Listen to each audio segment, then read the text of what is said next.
Saudara-saudariku yang terkasih, salam sejahtera bagi kita semua. Saya ingin kembali berbagi pesan untuk semua umat beriman Gereja Katolik, khususnya bagi orang-orang Katolik yang seringkali mengeluhkan karena kecewa dengan wajah Gereja Katolik dan kemudian menjauhinya. Nah, saudara-saudari, gereja adalah tubuh Kristus. Nah, Anda tahu bersama bahwa tubuh Kristus itu tidak selalu tampak segar, tidak selalu tampak bugar, dan tidak selalu terlihat tegap dan gagah. Tubuh Kristus pernah tertatih-tatih, terjerembab. Tubuh Kristus pernah begitu lemah. Tubuh Kristus pernah juga tidak lagi terlihat seperti anak manusia. Diludahi, difitnah, dicaci maki, ditampar, dan lain sebagainya. Sebagaimana tubuh Yesus Kristus, demikian gereja dalam perjalanannya mengalami hal itu. Nah, pertanyaannya adalah di mana kita ketika tubuh Kristus mengalami titik-titik sedemikian? Apakah kita meludahi, apakah kita mengeluhkannya, memalingkan muka, dan akhirnya melarikan diri? Apakah kita seperti sebagian murid yang melarikan diri tunggang langgang, menyangkal, atau seperti Veronika yang berani mengusap wajah Kristus dan mengembalikan pesonanya? Veronika mendapat gambaran wajah Kristus dari tindakannya itu, mengusap wajah kotor Yesus. Wajah Kristus tidak ditemukan dari tindakan meludah dan mencaci maki. Saudara-saudari, banyak dari kita orang-orang beriman Katolik yang mencari Kristus yang sesuai dengan selera dan sesuai dengan keinginan kita. Akhirnya, kebanyakan dari kita menjadi kutu loncat. Saya ingin mengatakan beberapa hal ini dan tolong disimak baik-baik. Yang pertama, mari kita jangan menuntut Kristus hadir sesuai dengan selera kita.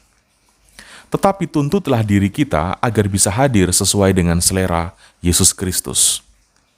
Kita ini adalah pengikut Kristus, itu artinya mari kita jangan menuntut Kristus agar tampak sesuai dengan selera atau keinginan kita. Sekali lagi, jangan ludahi tubuh Kristus saat ia ternyata tidak sesuai dengan selera atau tidak sesuai dengan keinginan kita. Yang kedua, jika kita kecewa dengan wajah gereja yang terlihat kotor, terlihat berdebu, terlihat kusam, terlihat loyo, tidak punya kekuatan, tidak memiliki semarak dan bahkan terkesan tidak lagi relevan, sadarilah bahwa Yesus pun pernah mengalami hal itu. Ketika orang menuntut kegagahannya, Yesus justru mengakhirinya dengan kerapuhannya. Ketika orang berharap agar Yesus memperlihatkan pesonanya, ia justru mengakhirinya dengan berwajah tak seperti anak manusia lagi.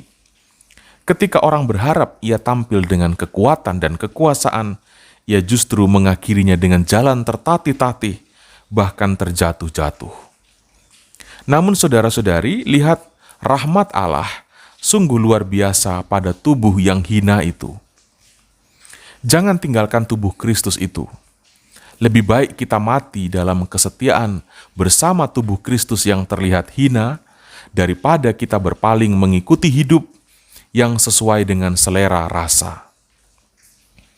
Yang ketiga, beriman yang sesungguhnya itu tidak hanya mengenai permohonan supaya dipenuhi dengan ini, dipenuhi dengan itu oleh Allah. Tanda kita beriman adalah ketika kita mampu mengosongkan diri.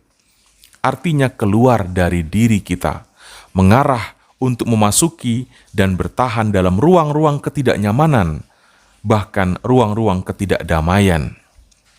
Iman yang benar akan mengarahkan kita untuk menjadi gelisah dengan kenyataan di luar diri kita, dan menuntun kita semua untuk berbuat sesuatu, untuk mempersembahkan sesuatu di dalam ketidakberesan itu. Sadarilah saudara-saudari bahwa kita dipanggil untuk berbuah, bukan untuk menyuburkan diri sendiri.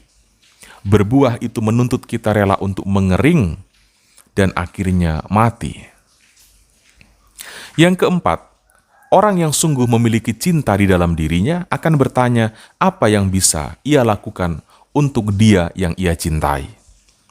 Kita melihat Yesus Kristus, demi cintanya yang begitu besar kepada kita manusia, ia rela mengalami semua itu. Lalu pertanyaannya, kita bagaimana? Apa yang sudah kita lakukan demi cinta kita kepada Yesus Kristus?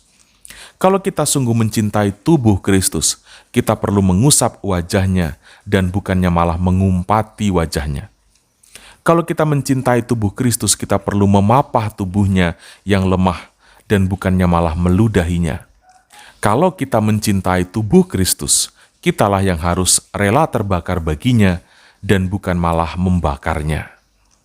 Tidak sedikit orang yang atas nama cinta akan gereja Katolik, tetapi malah membakar dan menghanguskan gereja Katolik. Bukankah cinta harusnya menuntun kita untuk terbakar dan hangus?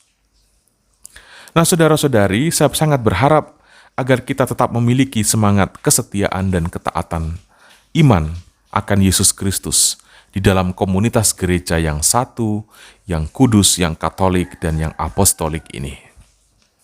Tuhan Yesus memberkati kita semua.